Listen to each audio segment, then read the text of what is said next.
there, it's Jen from Our Change of Art, and today I am making my video blog debut with my first instructional tutorial, so I hope it goes well. Got my fingers crossed. Today the card I'm going to be making is a Valentine's Day card for the blog hop that I'm doing with the other gallery idol girls. And this is what we are creating. So you can see I have used my quilling papers to make that heart. Now in the video, it's actually the first time I tried this technique, so it didn't go as well as I had planned. I think I have one on my desk somewhere.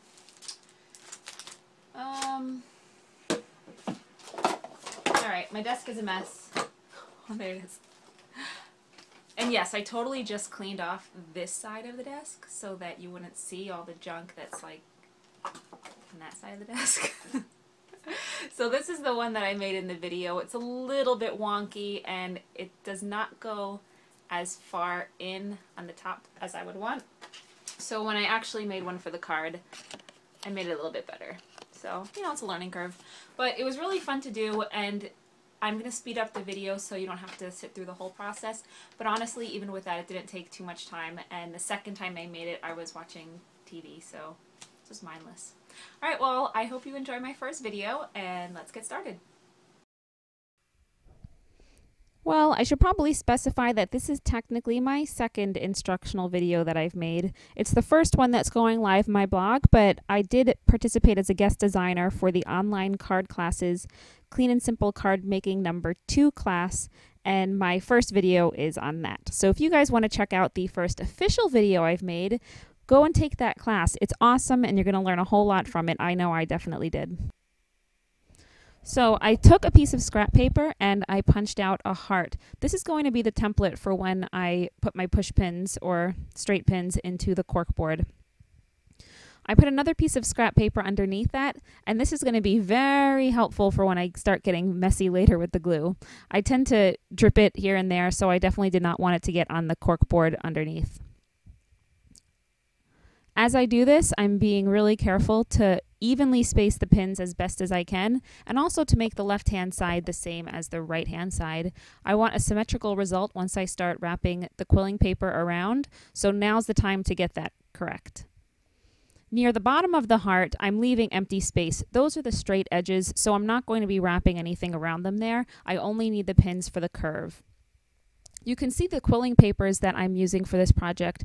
I really am just dabbling and entering the world of quilling, so I don't know anything about the supplies. I got those papers at AC Moore. They have a lot of different color families, and that one's the one with the pinks. And the glue I'm using is some cheapo regular craft glue from CVS. I didn't even splurge for the Elmer's. I got the generic store brand. And it worked for me. I know that real quillers probably have some official glue that they use, and I really haven't figured out what that is yet. So this is working out for me. Now I start by putting a little tiny bit of glue on the end of one of the papers. I fold it over so that it just connects to itself on the other side, and wrap that around the bottom pin. This base pin is going to be the one that I return to every time I make a loop. So I go to the left side and bend it around, then go to the right side and bend it around. Each time I return to that bottom pin, I'm going to put another little teeny tiny dot of glue. You don't need much. That bottom section is going to start getting very, very bulky if you put too much glue, and it'll be very, very messy. Every time I get back to one of those top pins, I crease the paper a little tiny bit.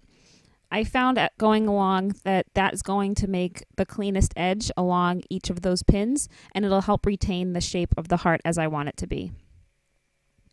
To change paper, when I get to the very end, I put a little extra glue at the bottom to secure it to the project, clip off the excess, and then place a new paper at the bottom, glue it on, and continue working. And again, like I said before, that's what makes the bottom of this so bulky. So you want to be as clean as possible. Now, what we're watching, like I said earlier in my introduction, is the very first time I am doing this. So I definitely learned a few things along the way. And when you see the project at the very end, it is the new and improved heart. As I was wrapping them around, sometimes the project was lifting a little bit off of the corkboard.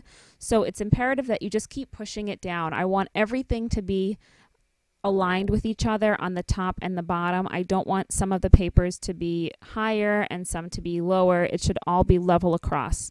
So as you're working, really do that as much as you can, because the glue dries quickly, and if you make one more pass around and you come back and realize you screwed up, well, it's too late. Unless you rip the whole thing apart, you have to start over. Now, at this point, it is just the same thing over and over and over again, so I will speed it up a little bit more so that we can get to the end. Ooh, and now we're really moving. This should be over before you know it. The whole process from start to finish, I think, was 13 minutes. So even though it seems like it's a complicated process, it really went by very quickly. Now I'm just finishing up the last few loops here, and then I will show you the next step. What's pretty funny is that the microphone I'm using, I'm not really sure if it's good quality or not, but it's a Rock Band microphone. It's the only USB mic that we had on hand, and we actually have about 3 or 4 of these. So it's a tip out there. If you don't want to buy a microphone, you may already have one in your house from video games. Okay, I'm pinching the very, very bottom. I want to make it as pointy as I can at the bottom. And the last step, I took a slightly lighter piece of quilling paper and I'm wrapping it around, putting a little dot of glue at each one of those pins where I wrap the paper around. I want it to be secured across the whole thing so that the shape stays. Once I continue all the way around, I secure it once more at the bottom with glue, and then it's all done.